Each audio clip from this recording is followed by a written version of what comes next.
Hey everyone, it's Corey. And the other day, my friend texted me this exact question: what camera should I buy?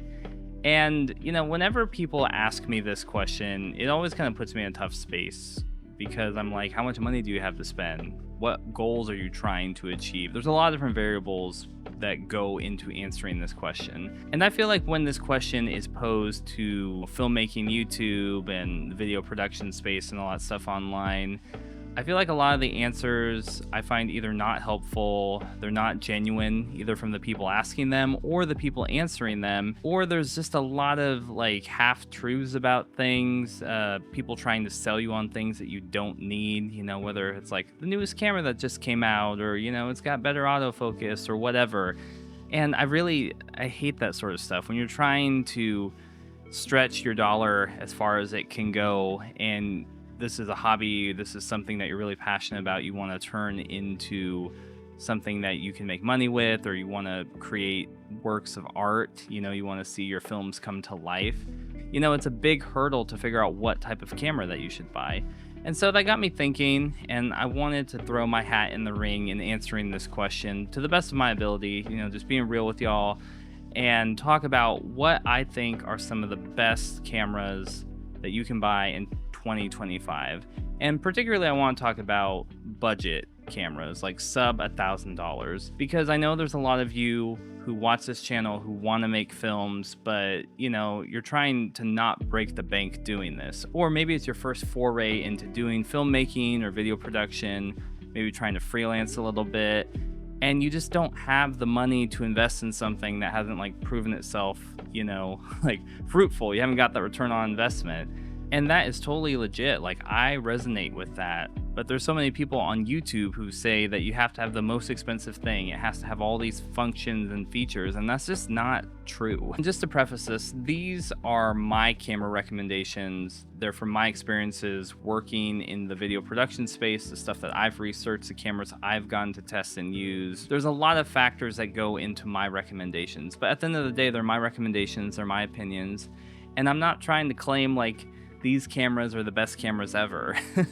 I do think these cameras offer a lot of options. They bring a lot of things to the table. And if you're just starting out and you're trying to really maximize all the money that you're using for whatever you're doing, I think these are great options. So the first camera that I want to talk about is the Blackmagic Pocket Cinema Camera 4K. It is quite a mouthful, in many circles it's known as the Pocket 4K, but this is one of Blackmagic's best cameras, in my opinion. I know that's probably going to get me a lot of hate and controversy in the comments, but just give me a second. I'm not saying it is their best camera, but I think in terms of ergonomics, quality, recording options, specs, all that stuff, I think it is one of the best cameras that they have ever made. Not the best, one of the best. The Pocket 4K is a choice I go to for so many reasons.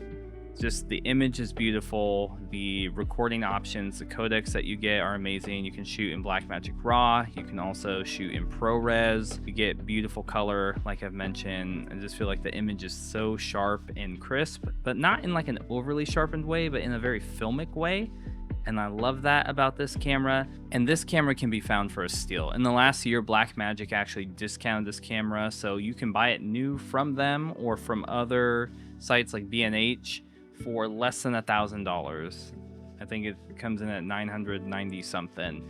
But the secondhand market is so full of these cameras. And that's something that, I'm just gonna pause and put a little PSA in here. Whenever you buy cameras, I highly recommend, and you're trying to maximize your dollar, to buy used gear. There's so many people who buy cameras and maybe use them for a little bit and decide, oh, that's not for me, I want to switch to a different system. And there's so many deals on these very lightly used cameras, but just because of the nature of the market and all these different factors, the cameras just like fall off in price. But it doesn't mean like their qualities and their features fall off. The Pocket 4K, like I said, you could buy it new for about $1,000, but there's so many on the used market, whether you go to like eBay, Facebook Marketplace, MPB, so many other places that you can look. When you go on eBay, you can find cameras that already, like Pocket 4K rigs that are already built, people are just selling it off. It's like, oh, here, I'll sell you this, and like the body, lens, V-mount, all this stuff, like, you know, $1,500. That's crazy. Or you have people, it's like, oh, I'm just gonna sell the body alone for like $400 or $500, and then you can pick up a lens and you're good to go. There's so many things with this camera. You know, this camera is a little bit deceptive in that you can pick it up fairly cheap, but there are things you need to do to rig it out. You know, you need some external power source. You can solve that by, you know, doing something like MPF plate, use the Sony MPF batteries. You can go V-mount. You can get a dummy battery if you're doing stuff like, you know, you can plug into power. There's lots of different ways that you can solve this issue. And I know a big thing people are going to talk about with this camera and the next camera that I'm going to talk about, but we'll get to that in a second. And I think the Pocket 4K is a great option for budget filmmakers who are just trying to get into the space, but to have a very competitive image and a feature set that they can grow with over time. You know, I got this Pocket 4K, I don't know, I've probably had it now like 4 years, 4 going on 5 years, and I'm not gonna sell it because it's incredible. And I think besides the beautiful image that you get out of the Pocket 4K, the thing that I love the most is all the different features that you get in the camera. You know, it has waveforms, it has false color, it has focus peaking, it has all of these cinema camera tools that you would expect on higher end cinema cameras, and they're here in this little tiny camera. And that is incredible. And I think that's one of the biggest reasons that Blackmagic just struck gold with this camera. People weren't expecting the 4K resolution, the beautiful image, plus all these cinema features wrapped into this camera. So I can't give enough praise to this camera. It really is one of my favorite cameras. So along with the Pocket 4K, another camera that I can highly recommend is the GH5. Now, if you do any sort of light digging in filmmaking, video production, YouTube, you will hear stories. You will find many videos about this camera. People love the GH5, and they love it for a reason. It is a beast of a camera, and when it came out, you know, very close to the time the Pocket 4K came out, this camera like just rocked the video production space. It's got so many codecs, so many recording options. It can shoot 4K 60, it can shoot 4K 10-bit, which is incredible. The 10-bit allows you to push and pull the colors, get some really beautiful images. The sensor on this camera is really lovely. The camera has amazing IBIS, which is in-body image stabilization, so you can handhold and get some incredible shots that you couldn't get with other cameras. You'd be just shaking all over the place. And a big thing that I mentioned with the Pocket 4K that this camera has is the micro four thirds sensor. And a lot of people give hate to the micro four thirds sensor, and there's whole camera wars about this whole thing. But when you're first getting into filmmaking, I honestly don't think it's that big of a deal. Honestly, working in video production as long as I have, I still don't think it's a big deal. There's pros and cons to micro four thirds sensor versus APS-C versus full frame. As you grow as a filmmaker, you'll find your preference, you'll find what you want to do, and if you want to stick with the system, there's things you can do to make it look similar to a full frame. You know, speed booster, the different types of lens you shoot with. There's lots of things that you can do. The micro four thirds sensor allows the IBIS to work amazingly well. You can adapt so many different lenses to this. You've got your micro four thirds lenses by Panasonic and Olympus, which are great, but then you can adapt Canon EF lenses to it. You can also adapt so many vintage lenses to it, which gives you a really cool, unique look. There's a lot of benefits to using a micro four thirds system. Don't let the haters scare you off by being like, oh, it's micro four thirds, it's not as good as full frame. This camera is a beast. This camera has a robust set of different recording features. You know, you get things like open gate, which are now super hot. Like this camera had it back in 2017 when it came out. Like I said, different 4K modes. It's got 10-bit color. These cameras nowadays, price-wise, you know, because this is all about budget and, you know, budget filmmaking, this camera can be had for honestly like anywhere. You can get lucky, find one for like 300 body only to $500. You know, I picked this one up for like close to $400, and I love this guy. it's incredible. And for the type of features that you get with it, it's really hard to beat this deal. You know, I love the IBIS in this. I love the compact form factor. You know, it's a bigger camera for a Micro Four Thirds camera, but it's still not huge compared to something like the Pocket 4K. And it's very easy to throw into a bag, get a small lens, throw with it, and you can just take and shoot some awesome video and photos. You know, this is a photo camera too, but we're talking about filmmaking. But this camera can do a little bit of everything. But the filmmaking, the images that you're going to be able to make with the GH5 are really incredible. And I can't recommend it enough. It is an amazing camera. So the next camera is one that you could probably guess if you've been on my channel for any number of time, and that is the Canon EOS M. This is actually the M Lite. It's a rehoused body from Alt Cine, Colin over there, and Tom from Filmatura. But the Canon EOS M, crop sensor, small mirrorless camera, and yeah, people have done magic with this camera. It's really incredible. And the reason I would recommend this camera, while it doesn't have anywhere near the functionality of the GH5 or the Pocket 4K, Magic Lantern really ups the quality of image that you can get with this camera. And so just because of that alone, I had to throw it into the mix. It is definitely more cumbersome, you know, in terms of learning Magic Lantern as compared to the other two camera systems. Once you learn Magic Lantern, once you understand that, if you're willing to commit to that process, you definitely get a very high quality looking image for a fraction of the price. But again, each of these cameras are going to appeal to a different type of person in the filmmaking world. You know, if you want more of a very almost filmic vintage look that kind of comes straight out of the camera, obviously you can grade it and do a whole bunch of stuff to make it look more filmic. I think that is where the EOS M really shines, because the image just looks really organic. It looks kind of retro in this way that's really hard to explain. You can make other cameras look that way, but there's just something about the way that the camera processes the image that it's kind of hard to describe. So if you're a filmmaker, there might be an aesthetic in that you really like, and you might lean towards getting something like the Canon EOS M. Pros for the EOS M: the image, it's great. If you have the regular EOS M not rehoused, it is very small and portable. It's like the size of a cell phone. You can take it around with you and just have access to getting like really high quality images wherever you go. You can also rig it out. I have a rehoused one here, but there's lots of people who build rigs for their Canon EOS M, and it's very adaptable. The lens mount too, it's the EFM mount from Canon that's discontinued, but again, it is a very versatile lens mount similar to Micro Four Thirds.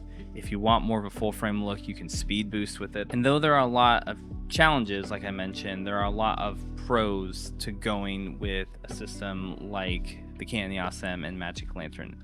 All of it, again, depends on what your needs are. If you're trying to use this camera for filmmaking, but also you want to do some freelance work with it, I'd probably lean towards the GH5 or the Pocket 4K over the Canon EOS M. And before I get to my last camera recommendation, I want to take a second to thank today's sponsor of this video, which is Audiio.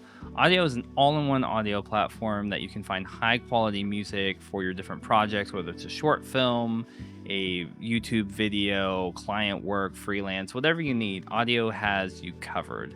They've got high quality songs, which are the lifeblood of any project. If you've done stuff with short films, sometimes you just gotta find the right song to create the right mood, the right atmosphere for your film projects. And Audiio makes that easy with so many options of high quality music, but also with their link match and their Hans AI allows you to type in the mood of your scene or the project you're working on, and Audiio will give you recommendations of songs that they think could fit really well in that scene, and you can refine it from there. There's so many search options and features. Along with that, Audiio has different plans to suit your needs, so whether you're just doing this for a hobby or you're doing this for freelance or professional work, they'll get you covered, take care of all your licensing needs, and you won't have to worry about any of that stuff. If you follow my link, you can save 70% if you enter the code SAVE70 to save up to 70% off the Audiio Pro subscription for a year. And I promise you, it's great stuff. I've been using Audiio for a while now, and I'm very glad to have them sponsor this video. So thanks again, and like I said, if you're interested, make sure to check out that link. Now, my last camera recommendation, I wasn't even going to put on here, but I decided to do an honorary one because so many of us have them, like everybody has them. And that is your smartphone. Of course, everyone's going to be like, oh, Corey, why did you say this?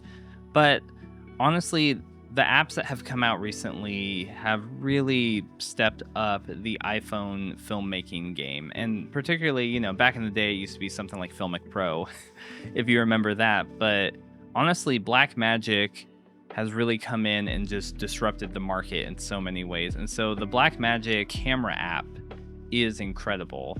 You know, it can do all this stuff where it can link up to Resolve and make proxies in the cloud and do all this crazy stuff. But the biggest thing that I love about the app is it allows you to control all the different parameters on your phone, just like you would on one of your cameras. So you can adjust the ISO, you can adjust the aperture if you have a phone that has multiple camera lenses, you can adjust the white balance, you can do all these number of things that when you just whip out your phone and go to the camera app, it's just super limited. You can't do that. You know, you can change the frame rate, you can change if you have a phone that can shoot in high enough quality, you can shoot in like a log, you can shoot in RAW in some cases, in ProRes in different cases.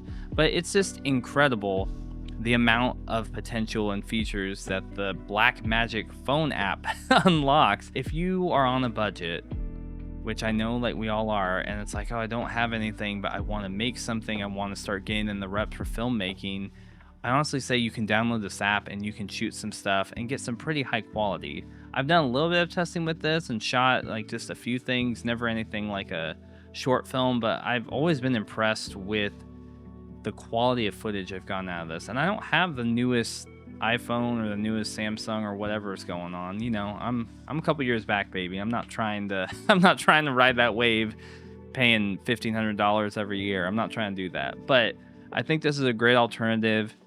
If you just don't have the money even right now to spend, you can get great quality out of your cell phone. And again, you could use this making social media content. You could use this to make, you know, films. You can use your phone.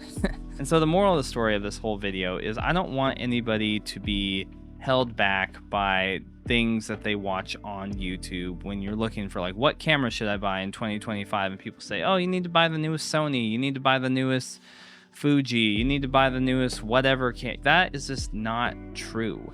There are so many cameras that offer so many good options and qualities and produce beautiful images that you can get for a fraction of the cost. Yes, are there benefits to how technology has improved and, you know, things like autofocus and color and all this? Yes, there are. I don't deny that.